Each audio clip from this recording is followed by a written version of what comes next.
CONACYT, doblemente certificado en juicios orales por CETEC-SEGOP en todos sus perfiles, Ministerio Público, Defensor, Juez y en el perfil de Derechos Humanos, diplomado en el Sistema Penal Acusatorio desde la perspectiva de la reforma constitucional, diplomado en Educación y Tecnología de la Información por la Universidad de Jalapa, autor de varios libros, ha escrito diversos artículos científicos, está capacitado en el dominio del software y coadyuvante en las labores de Derecho y de las Ciencias de la Comunicación, cuenta con los reconocimientos de instituciones educativas y organismos locales y nacionales, director del Instituto de Investigaciones Jurídicas de la Universidad de Jalapa. Señoras y señores, con ustedes, el doctor Carlos Antonio Vázquez Azócar, con el tema reflexión y pensamiento político. Constituye todas las instituciones procesales nacionales y firmemente se ha recuperado aún que están al mínimo de los respetos fundamentales reconocidos en los tratados internacionales. Muy largo, ¿verdad? Pero bueno, aquí lo tenemos ya, que sí. Gracias.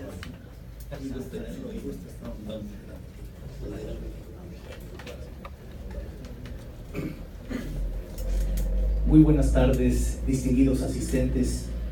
Verdaderamente me complace encontrarme aquí con todos ustedes. Primero quiero saludar con mucho afecto a los integrantes de este panel. Con ellos he tenido la oportunidad de disertar en otros foros y encuentros académicos y es un privilegio estar aquí.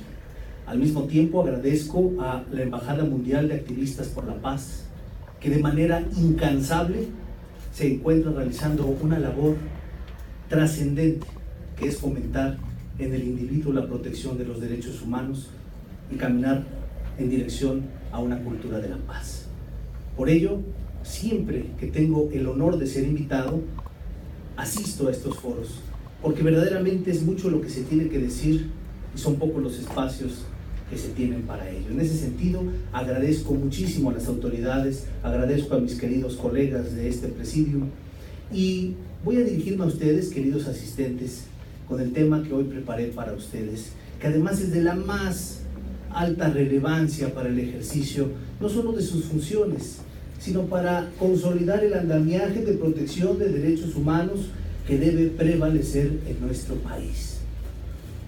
No es nada nuevo para ustedes que estamos transitando por una efervescencia reformista prácticamente sin precedentes.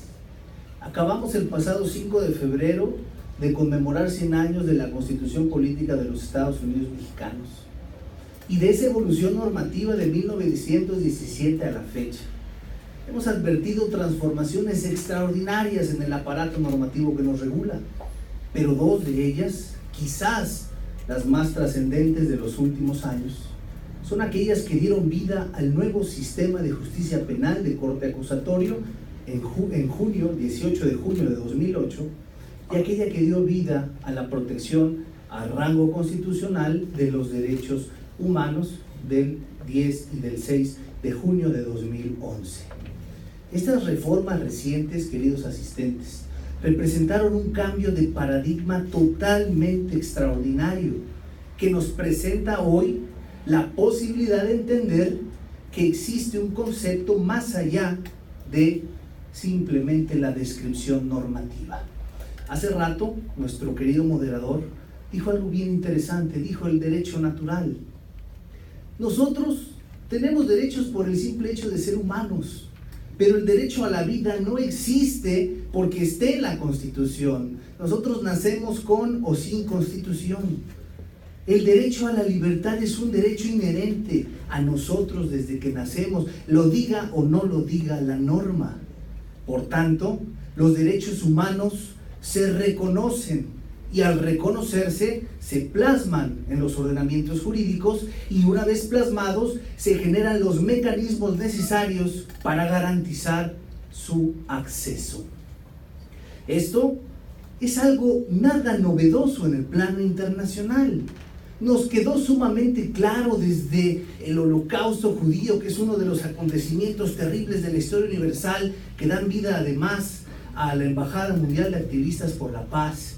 Y en los juicios de Nuremberg entendimos claramente cuando aquellos procesados por estas barbaries contra los nazis se escudaban diciendo: es que la ley decía que no había que respetar a los judíos.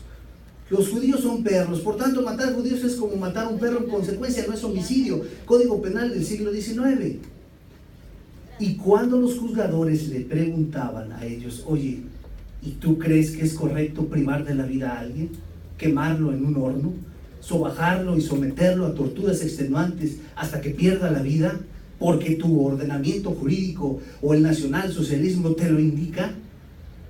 No es tu excusa y vas a ser procesado y castigado por ello.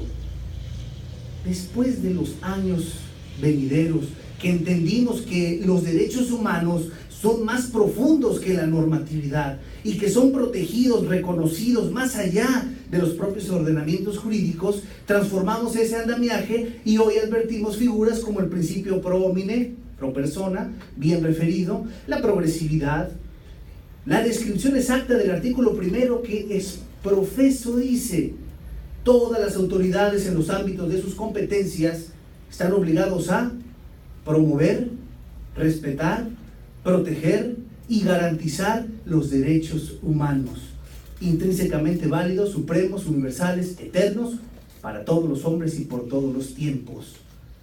Y no hay excusa.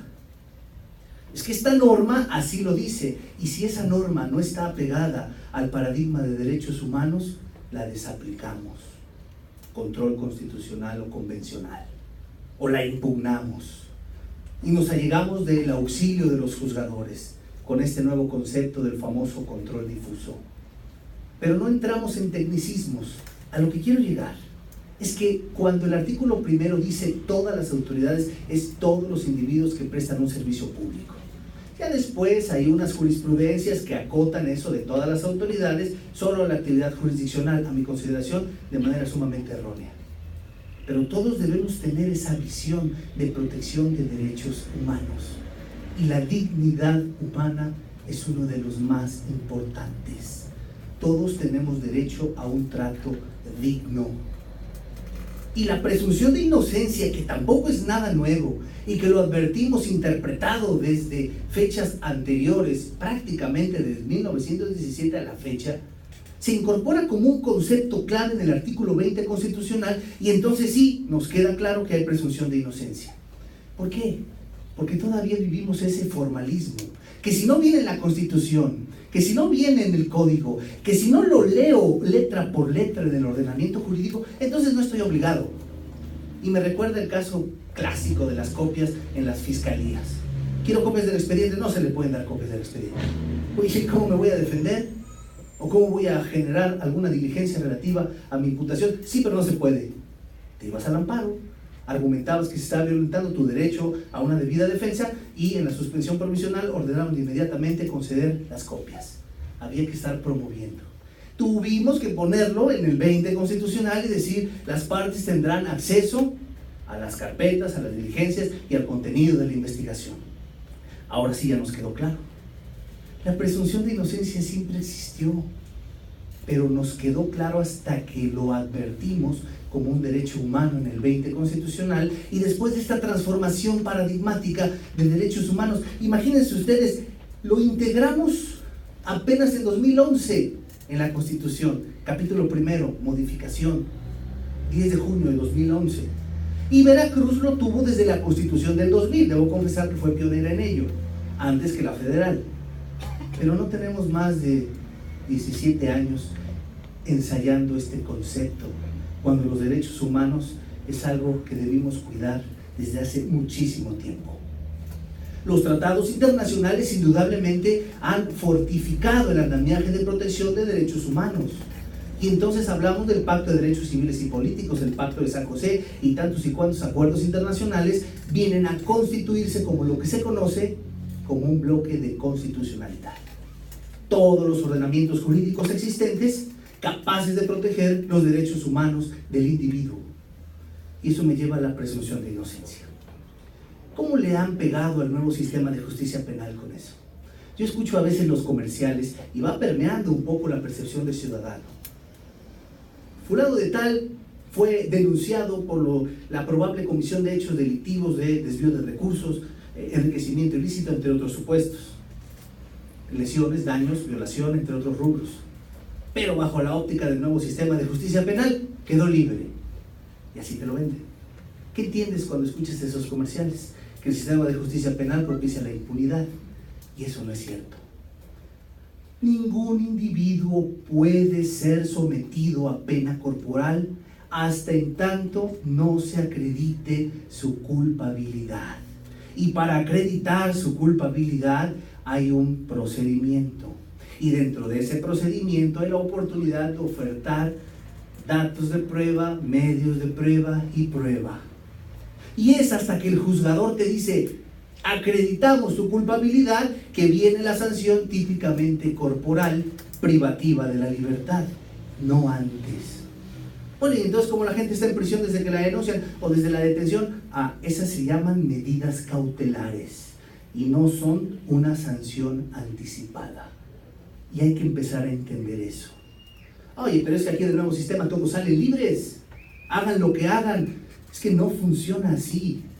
Hay que entender que cuando hay riesgo, temor fundado y expreso de la sustracción de la acción de la justicia, que se ponga en riesgo el procedimiento, el libre desarrollo del procedimiento, la vida de la víctima o los testigos, o no se garantice la asistencia del imputado a juicio, hay medidas cautelares, siendo la más agresiva, la última ratio, la última razón, la prisión preventiva. Te privo de tu libertad de manera preventiva con el ánimo de que no te sustraigas de la acción de la justicia y puedas acreditar tu inocencia, o en su caso se te pueda acreditar la responsabilidad. Pero no es una sanción anticipada. Y empezamos a entender, y la sociedad lo debe de entender. Él fue, pues si él fue, al bote. Eso era en el sistema inquisitivo mixto, donde primero te detengo, después te doy tu calentadita, y al final, si me di cuenta que no fuiste tú, que te vaya bien, disculpe usted. Y lo bailado no me lo quita nadie. El gran problema es que este cambio de paradigma entró de manera tan abrupta que estamos apenas entendiendo. Miren, hubo una vacatio legis de 8 años, 2008 a 2016, pero las capacitaciones no fueron como se esperaba, tampoco la implementación. En Veracruz tuvimos código penal a partir del 2013 y empezamos en cascada por distritos, siendo Veracruz Puerto uno de los últimos distritos. No tenemos más de 3 o 4 años operando de manera eficaz el sistema. Es muy poco contra un auténtico bloque de rezago que venimos arrastrando de muchos años de sistema inquisitivo mixto, donde girar órdenes de aprehensión era lo más común, lo más recomendable, lo que más satisface al ciudadano. Y si esto lo combinamos con el hartazgo de la impunidad que pudiera existir en algunos rubros, esto da como consecuencia fenómenos sociales terribles que para nada coadyuvan con la paz, con la cultura de la paz. Y lo vemos con el fenómeno de los linchamientos. Una persona roba, lo advierte la comunidad, lo detiene, ¿y qué le hace? Lo golpea, lo desnuda, lo amarra, le da de latigazos. Vamos, eso no es congruente con lo que se robó. Quizás se robó algo con un valor no mayor a los 600 pesos y está sufriendo una tortura tremenda, una exhibición y un atentado contra su dignidad, porque la sociedad no busca quien se la debe, busca quien se la pague, busca desfogar su desánimo con el primero que se encuentre, y si es él, es una lección para que nadie más vuelva a delinquir. Ese pensamiento hay que erradicarlo de nuestras mentes. Las instituciones tienen la ineludible responsabilidad de capacitar al individuo, al servidor público, de la corporación policíaca, para efectos de que lleve a cabo sus funciones con estricto respeto a los derechos humanos, que entienda lo que es la presunción de inocencia. Y además, queridos asistentes, esto no es de aprenderme la Constitución o el Código. Hay un cóctel de aparato normativo tan grande que en sumatoria constituyen esa protección eficaz de los derechos humanos. ¿Cuál es mi ordenamiento jurídico base? Código Penal y Constitución, Código de Procedimientos Penales. No, tenemos Ley General de Víctimas, tenemos la reciente aprobada Ley para prevenir y sancionar y erradicar la tortura, malos tratos y que contra la dignidad humana. Así se llama esta ley que recientemente tipifica el delito de tortura. Y nos olvidamos para siempre de esos famosos paseos cuando te detienen, que vulneraban la puesta a disposición de manera inmediata. Ya lo detuvimos en flagrancia, pues vámonos a cenar y déjalo encerradito tantito para que reflexione, para que entienda que hizo mal. ¿Se imaginan ustedes qué se siente estar ahí encerrado con la incertidumbre para los no abogados? ¿Qué me van a hacer? Están a las grandes risas allá afuera. ¿Qué me espera? Eso es tortura psicológica y ya está tipificado en esta nueva norma. Esas prácticas. Verá que tú fuiste y un zape. Verá que tú también fuiste y un macanazo. Eso no puede ser. No podemos liberar el hartazgo de la impunidad que obedece a muchos factores con la descarga en contra de los individuos que tienen derecho a la presunción de inocencia. Y las instituciones juegan un papel preponderante para erradicar este tipo de prácticas obsoletas, arcaicas, características de un sistema que abandonamos ya desde 2008. ¿Qué es lo que tenemos que hacer para poder mejorar ello? Capacitarnos, eso es lo primero. Conocer los ordenamientos jurídicos es lo segundo. Y tercero, entender que la acción punitiva del Estado no se centra solo en castigar. No es un sistema jurídico de venganza. Fuiste tú y ahora lo pagas. Se trata de una justicia restaurativa y con eso voy a cerrar.